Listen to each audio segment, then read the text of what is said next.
Сәлем достар, бүгінгі видеода біз сіздермен бірге құймақ дайындайтын боламыз. Видеоны соңына дейін көріп, лайк басып, комментарий қалдыруды ұмытпаңыз. Және де сіз менің арнамды алғаш рет көріп отырған болсаңыз, міндетті түрде подписация етіп, колокольчикті басып қойыңыз. Ал біз құймақ әзірлеуге кірісеміз. Құймаққа қажетті заттардың барлығы толық описаниеде жазылған. 2 жұмыртқамызды дысымызға салып аламыз. Венчикпен араластырамыз.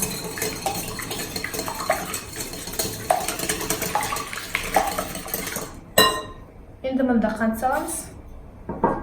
Араластырамыз. Сүт құямыз. Сүттің барлығын емес, аздап қана құямыз.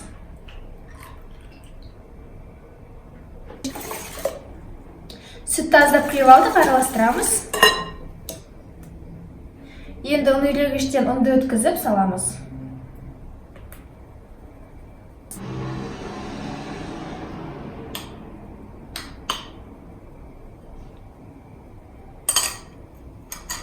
Енді жақсылап араластырамыз.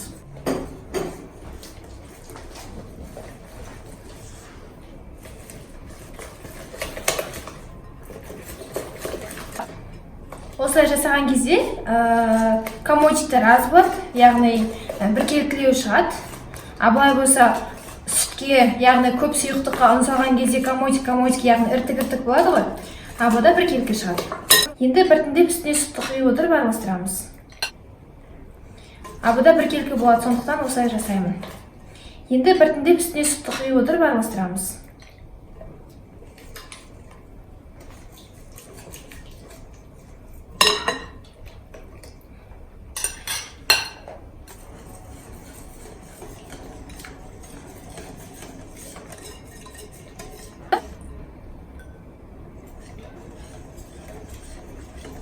Мінекей біркелкі масса болды.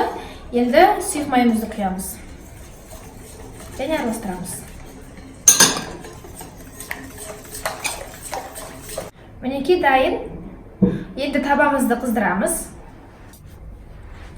Табамызға аздап май себемін. Және кесточкамен жағып шығамын.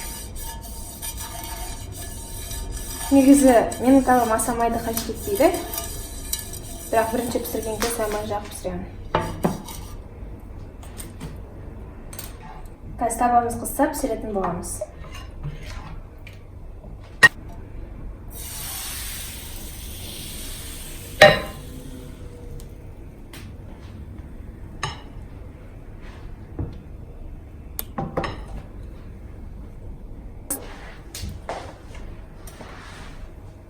Бірінші блины енді кішкене осындай онша емес болып шығады.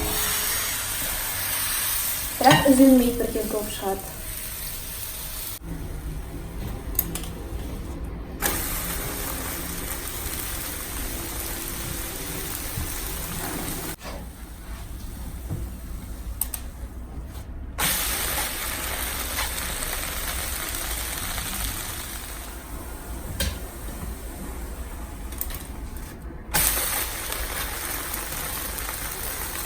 Тоже қазір қолымда жүр. Алматы. Мінекей блинылар. Еден жарықтан қараңғы көрінеді ше, негізінде ондай қатты піспеген. Мынау күйген сияқты көрінеді, алыстан қараңыздар. Бірақ негізінде нормальный, күймеген.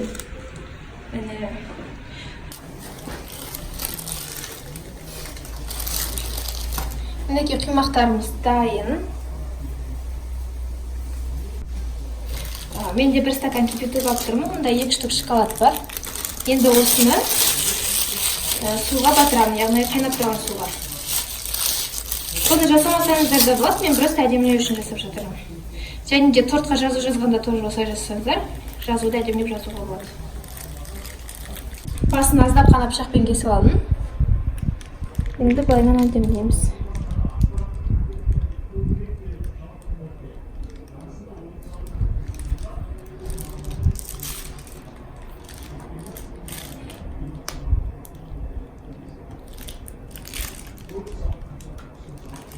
Және де тортқа осымен жазуға болады, өте әдемі шығады.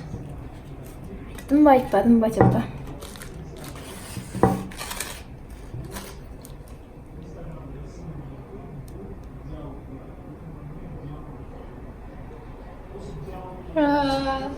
Қолым көптен бері жазбай едім, қолым шығып кетіпті жазудан.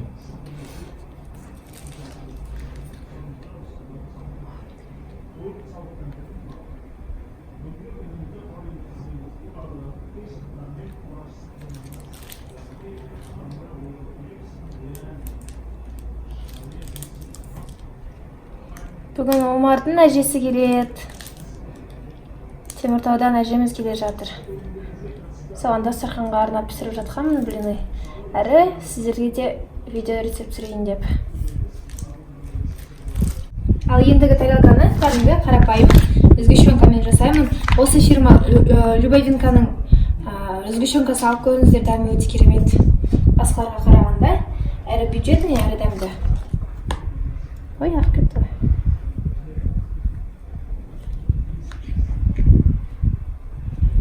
Сонымен достар, біздің құймақтарымыз дайын. Сіздер де міндетті түрде жасап көріңіздер. Әртүрлі начинкалар, яғни салмалар салсаңыздар болады, фруктовый, қауыннан, бананнан мен жасап көргенмін, өте дәмді шығады. Астарыңыз дәмді болсын. Әже, қош келдіңіз. Бүгін әженің келген туралы мүмкін Энкалайфқа видео түсіретін шығармын. Егер мен Энкалайф каналыма жазылмаған болсаңыздар, Энкалайф каналына сілтеме қалдырамын. Міндетті түрде жазылыңыз, ал ол жерде біздің күнделікті өмірімізден влог